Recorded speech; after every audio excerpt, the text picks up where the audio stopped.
За би Монголдо хараагаа тэглүүлсэн. Тэгээд 11 сараас хойш гэхээр одоо 5 сар болж байна. Монголдо хараа засах лазер мэс засалд орох ямар байсан талаарх тэгээд 5 сарын дараах үр дүн хэр байгаа талаар хуваалцъя гэж бодлоо.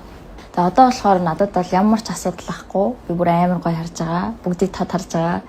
Бүр сэтгэл ханамжийн хувьд бол үнэхээр гоё байгаа. Би болохоор солон хараа заслын төв дээр мэс засалд орсон. Тэгээд хараа тэглэх 5 төрлийн мэс засал байдаг. Тэгээд надад тохирсон мэс засал нь болохоор TransPRK. Тэгээд би линз зүүдэг байсан болохоор 14 хоног ерөөсөө огт линз зүүхгүй байжгаад мэс засалдаа орсон.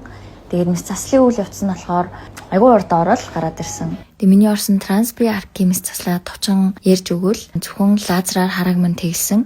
Эмчийн гар хэрхэн оролцсон бэ гэхээр мэс засал эхлэхийн өмнөх бэлтгэл ажил дээр тэгээд дуусны дараа нүд цэвэрлэх, бэхжүүлэгч линз зүүхтэл оролцсон. Тэгээ миний нүдний эдгэрэлтийн хувьд болохоор эхний өдөр нилээх өвдсөн. Тэгээ 2 дахь, 3 дахь, 4 дахь өдрөөс гаг болж эхлээд тэгээд 4 дахь өдрөө бэхжүүлэгч линз авахулсан.